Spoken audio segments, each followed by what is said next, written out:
So guys कुछ इस प्रकार था मेरा हिंदी का पेपर। गाइस मेरा है ना सेट 2 आ रहे थे। अब ये अचानक से आज कुछ कन्फ्यूज़न के कारण हम सबके रूम चेंज हो गए, तो अब मेरा आज सेट 1 आया था। तो अभी ये था हमारा, तो मैंने पेपर ना यहाँ से स्टार्ट नहीं करा था गाइस, मैंने करा था आखिरी से। क्योंकि गाइस मेरे को आखिरी से ज़्यादा अच्छे से आता था यानी रचनात्मक लेखन। तो ये मैं अच्छे से करके आया। इसके अंदर 3 और टॉपिक थे, इसमें से मैंने ये वाला करा सोशल मीडिया, क्योंकि भैया अपन लिखने में तो 1 नंबर है ना, इसलिए पूरा पेज भर दिया।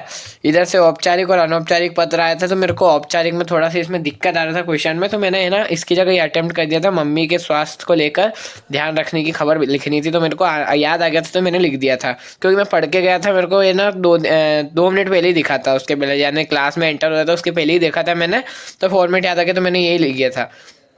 अब दो और इसके अंदर यानी कि हमको लाया था स्वतंत्र लेखन और एक आता ईमेल लेखन। तो गाइस स्वतंत्र लेखन में बायोडाटा कौन लिखे, इतना फोकट दिमाग मगजमारी करके, तो मैंने है ना क ख का बैंक को लिख दिया था ईमेल।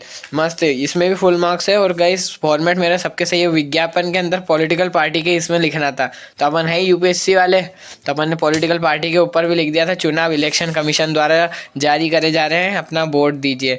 और गाइस इधर यानी कि जो 20 मार्क्स है ना, यानी 6 मार्क्स इसके और 5 5 10 और 4 मार्क्स इसके।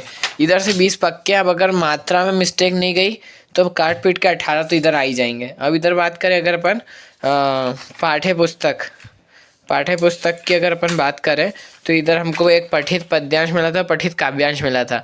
पठित पद्यांश में इधर यानी कि 5 मार्क्स का था गाइस। ये 5 मार्क्स के है ना, हाँ 5 मार्क्स का था। तो ये तो 4 जाएंगे, क्योंकि इसमें एक में मेरे को थोड़ा सा कन्फ्यूज़न है, अभी कंफर्म नहीं है, भूल भी आ सकते हैं। और इधर ये जो 2 मार्क्स के क्वेश्चन थे 3 करके आया, ये सब ऑनवर्ड्स में गाइस, यानी कि हमने जो पढ़ा था उसका मैं ये बोल रहा हूँ, यानी कि जो भी हमने पढ़ा था ना एनसीईआरटी और हमारे स्कूल में जो भी पढ़ा उसमें से कुछ भी नहीं आया। कॉन्सेप्ट क्लियर थे, कॉन्सेप्चुअल यानी कि हमने चैप्टर समझ रखे थे, और व्याकरण में सब कॉन्सेप्ट क्लियर थे। तो पूरा पेपर कॉन्सेप्चुअल बेस्ड था। जो बोला जा रहा है ना 50% कॉम्पिटेंसी, अब समझ आया गया, क्योंकि हमको पहले हो रही थी बहुत टेंशन कि यार ऐसा कॉम्पिटेंसी का मतलब क्या होता है, यूपीएससी जैसा पेपर तो नहीं आ जाएगा, कॉम्पिटिशन एग्जाम जैसा तो नहीं जाएगा। इतना कोई नहीं, सब हलवा बना रखा है, किसी कुछ नहीं आता इतना टफ।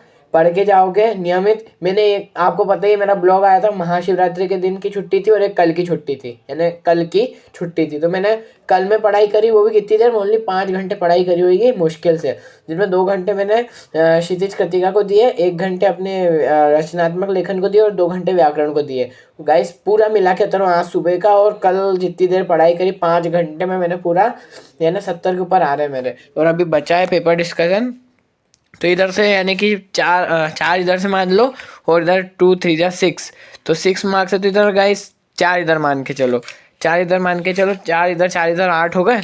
और इधर से तो पूरे 5 मान के चलो, ठीक है। ये वाले काव्यांश में से पूरे 5 आ रहे हैं, तो 4 4 8 और 5 13।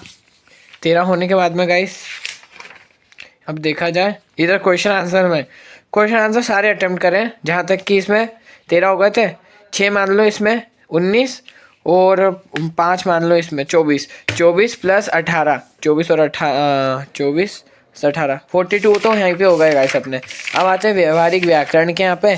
तो व्यवहारिक व्याकरण में गाइस मार्क्स तो इधर ही जाएंगे जितने भी जाएंगे।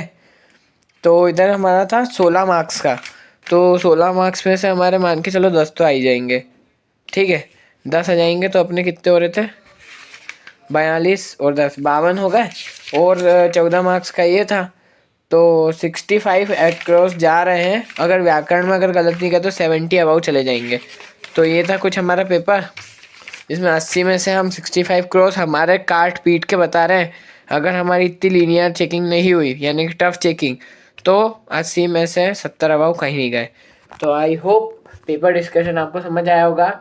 और आप अगर अब 10th में आने वाले हैं, और यानी जो 10th में और जो अपकमिंग पेपर है वो अगर ब्लॉग देख रहे हैं, तो मैं मेरे बराबर वालों को तो क्या ही समझा पाऊँगा, कि वो तो है ही, उनको पता ही होगा। हाँ जो मेरे जूनियर से जो अब आने वाले हैं, तो उनको मैं सजेस्ट करूँगा स्टार्टिंग से पढ़ो, थोड़ा थोड़ा पढ़ो।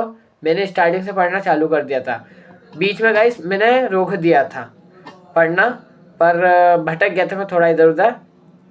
तो यानी कि फिर मैंने कंटिन्यू करा, कुछ ध्यान नहीं रखा, सब करा कंटिन्यू। उसके बाद में गाइस अभी पेपर मेरे सारे अच्छे जा रहे हैं, अप्रोक्सीमेटली 60 के ऊपर मेरे हर चीज़ में आ रहे हैं। वैसे मेरा एम तो था 99% का, पर गाइस पहली बार दे रहा हूँ मैं बोर्ड्स, क्योंकि मेरे एमपी बोर्ड में था नहीं, तो 8th बोर्ड दी नहीं मैंने, तो मेरे को थोड़ा नॉलेज नहीं था, तो अब पहली बार दिया है। 12th में ज़रूर फोड़ूंगा, मैं आपको आज बोल रहा हूँ, कमिटमेंट दे रहा हूँ। तो गाइस यानी कि साइंस में अधिकतर मेरे आपको पता ही फुल आ रहे हैं, और इंग्लिश का भी अगर ज़्यादा टफ चाहिए नहीं तो 70 अबाव उसमें भी आ रहे हैं। तो अगर अप्रोक्सीमेटली अगर एवरेज सबका मान के चले मेरा, तो 65 अबाव या 70 अबाव हर सब्जेक्ट में आ रहे हैं। सोशल का थोड़ा देखना पड़ेगा क्योंकि मैप में मेरे मार्क्स कट गए थे। तो गैस फिलहाल अभी जो हो गया उसको क्या डिस्कस करना, क्या याद करना, पास हो चुका है उसको भूलो, जो अब आने वाला है उसको याद करो। तो अभी हमारा मैथ्स का पेपर तो अब है गाइस आज से 10 दिन बाद, यानी कि आज का दिन निकल गया 9 दिन बाद, 9 तारीख को लास्ट डे हमारी प्रिपरेशन का, 10 तारीख को हमारा मैथ्स का पेपर है। गाइस 9 तारीख तक अगर आप 9 तारीख के पहले देख रहे हैं, शोभित भैया की एक क्लास मिस मत करना, क्योंकि उनकी क्लास इस टाइम पे गोल्डन क्लास मिलेगी आपको, और कहीं ऐसी क्लास नहीं मिलेगी कि जहाँ पे आपको 9 दिन में पूरा यानी कि इतना करवा देंगे वो कि आपको 60 ऊपर मार्क्स तो आराम से आएंगे। और जो स्टार्टिंग से पढ़ रहे हैं तो उनका रिवीजन हो जाएगा, और जो यानी कि जिनने कुछ भी नहीं पढ़ा है उनके लिए प्रैक्टिस हो जाएगी। तो आई होप आप ज्वाइन करेंगे, मैं आपको रोज़ रिमाइंडर बता दिया करूँगा, लिंक मैं डिस्क्रिप्शन में डाल दिया करूँगा कम्युनिटी पे। तो बाकी उनका टेलीग्राम चैनल है, आप उनके मैथ्स वाला शोभित निर्वाण चैनल पे जाके भी अपने नोटिफिकेशन ऑन कर सकते हैं। तो गैस अभी उनका अपकमिंग जो सेशन आया है कि क्या चलेगा, तो वो सब देखते हैं, उसके बाद फिर आपको बताते हैं क्या करना है आगे का।